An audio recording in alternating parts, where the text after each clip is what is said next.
खाना चाहिए। लोगों का क्वेश्चन रहता है कि हमें सुबह सबसे पहले क्या खाना चाहिए, क्या हेल्थ के लिए अच्छा है जो हम सुबह सबसे पहले खाएं। मैं बताना चाहूंगा जो सुबह की डाइट है, जो आप सबसे पहले खाते हैं, मॉर्निंग में जो भी आप नाश्ता लेते हैं या मॉर्निंग में जो भी कुछ लेते हैं, उसका आपकी बॉडी पे एक मेजर इम्पैक्ट पड़ता है। उसका एक मेन कारण ये भी है क्योंकि रात के खाने के बाद आपका जो पेट है वो बहुत 8-10 घंटे फास्टिंग में रहता है और उसके बाद आप जो भी खाते हैं वो बॉडी पे एकदम से इम्पैक्ट दिखाता है। अगर आप सुबह कुछ ऐसी चीजें खाते हैं जो बॉडी को नुकसान करती है तो उसका भी नुकसान बड़ा होता है, और जो कुछ फायदे वाली चीजें खाते हैं तो उसका फायदा भी बहुत बड़ा होता है। तो हमें क्या चूज करना चाहिए, क्या चीजें अवॉइड करनी चाहिए और क्या चीजें हमें खानी चाहिए।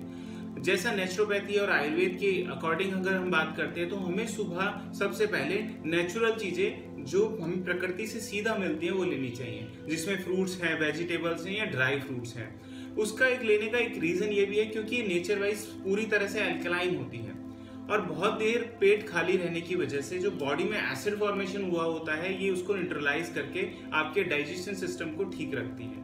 दूसरा एक रीजन ये भी है कि इनमें नरिशमेंट फैक्टर बहुत ज्यादा होता है। हमारे नॉर्मल खाने से अगर हम बात करते हैं, हम दाल रोटी सब्जी या जो भी कुछ खाते हैं उससे जो हम फ्रूट्स या वेजिटेबल्स सुबह खाते हैं उनमें नरिशमेंट ज्यादा होता है। खाना बनाने से, हीट से बहुत सारे नरिशमेंट फैक्टर खत्म हो जाते हैं, बहुत सारे मिनरल विटामिन जल कर नष्ट हो जाते हैं। तो जब हम कोई चीज सुबह खाली पेट कच्ची खाते हैं, मान लीजिए हम फल खाते हैं या सब्जियां खाते हैं, ऐसी चीजें खाते हैं, ड्राई फ्रूट्स खाते हैं जो नेचर से हमें सीधा मिलते हैं, तो वो हमारी बॉडी पे एक बहुत ज्यादा पॉजिटिव इम्पैक्ट दिखाते हैं और किसी भी डिसीज को ठीक करने में एक मेजर इम्पैक्ट दिखाते ही हैं। तो हमें सबसे पहले सुबह उठ के, अगर हम नॉर्मल बात करते हैं तो अगर आप सबसे पहले उठ के गर्म पानी नींबू लेना चाहते हैं वो ले सकते हैं, वो भी हेल्थ के लिए बहुत अच्छा है। नींबू पानी और गर्म पानी सुबह इसलिए फायदा करता है क्योंकि जो आपकी डाइजेशन ट्रैक है वो गर्म पानी से स्टिमुलेट हो जाता है। तो स्टिमुलेशन की वजह से जो जगह जगह डिपोजिशन होता है फूड का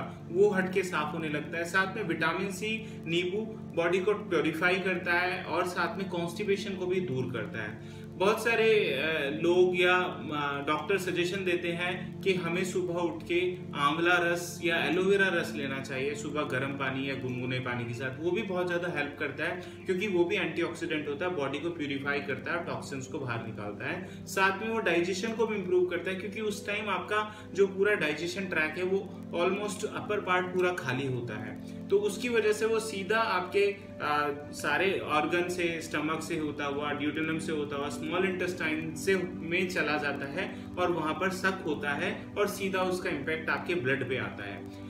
इसी के साथ साथ आप सुबह फल भी ले सकते हैं, जूस भी ले सकते हैं। अगर आप डायबिटिक नहीं है तो आप कोई भी फ्रूट जूस ले सकते हैं, वो भी आपके लिए बहुत अच्छा है। तो आप शेक लेना चाहें शेक ले सकते हैं, आप बादाम का शेक लेना चाहें बादाम का शेक भी ले सकते हैं। कुछ लोगों को कंफ्यूजन होता है कि बादाम का शेक, क्या बादाम के शेक में बादाम पीस के दूध डालना होता है। हम इसमें दूध रिकमेंड नहीं करते हैं।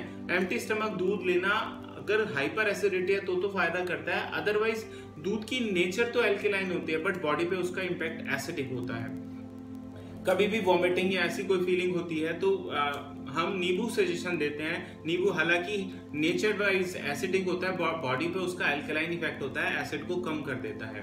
तो बादाम का शेक बनाने के लिए आप 20 बादामों को रात को भिगो दीजिए, सुबह उसको छिलका उतार के पानी में डाल के मिक्सी में ग्राइंड कर दीजिए। इस तरह से आप बादाम का शेक बना सकते हैं, वो भी ले सकते हैं। इसके बाद आप सीधा नाश्ता कीजिए। बहुत सारे लोग फ्रूट्स ले लेते हैं, उसके थोड़ी देर बाद चाय ले लेते हैं, या पहले चाय ले लेते हैं फिर फ्रूट्स ले लेते हैं। उसका बहुत ज्यादा बेनिफिट्स हमें नहीं मिलता क्योंकि हमारे स्टमक में जो भी हम खाते हैं वो 1 से 1.5 घंटा पड़ा रहता है। तो अगर आप चाय के साथ फ्रूट्स लेते हैं थोड़े से, कुछ लोग 10 मिनट के बाद या 15 मिनट के बाद गैप से ले लेते हैं, वो हेल्थ के लिए अच्छा नहीं होता। अगर आप फ्रूट्स ले रहे हैं तो आप फ्रूट्स लेने के 1-1.5 घंटे बाद ही चाय लीजिए, जस्ट नहीं लीजिए।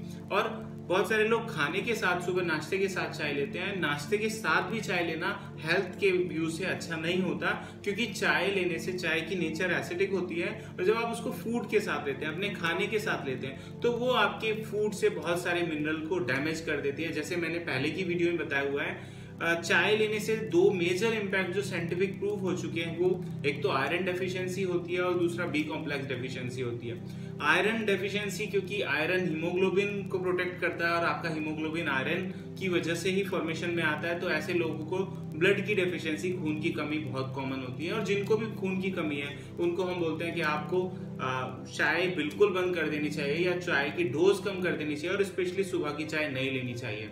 उसके साथ साथ बी कॉम्प्लेक्स, क्योंकि आपके डाइजेशन में एक मेजर रोल प्ले करता है, आपके नर्वस सिस्टम को हेल्दी रखता है और आपके बहुत सारे ऑर्गन को हेल्दी रखता है। तो अगर आप बहुत चाय लेते हैं या सुबह चाय लेते हैं तो उसकी वजह से, या फूड के साथ चाय लेते हैं, तो जो फूड में नरिशमेंट होता है चाय उस नरिशमेंट को भी कम कर देती है। और साथ में हम चाय में क्योंकि शुगर डालते हैं, शुगर का भी एक बहुत ज्यादा मेजर नेगेटिव इम्पैक्ट पड़ता है हमारे पूरे सिस्टम पे।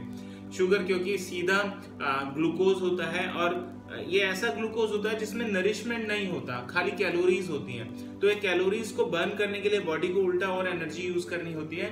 ये टेम्परेरी फेज के लिए तो आपकी एनर्जी को बूस्ट करती है, अल्टीमेट आपको लेथार्जीनेस, लेजीनेस वगैरह इससे फील होती है। तो नाश्ते के साथ आप चाय नहीं लीजिए, नाश्ते के 1-1.5 घंटे बाद चाय ले सकते हैं।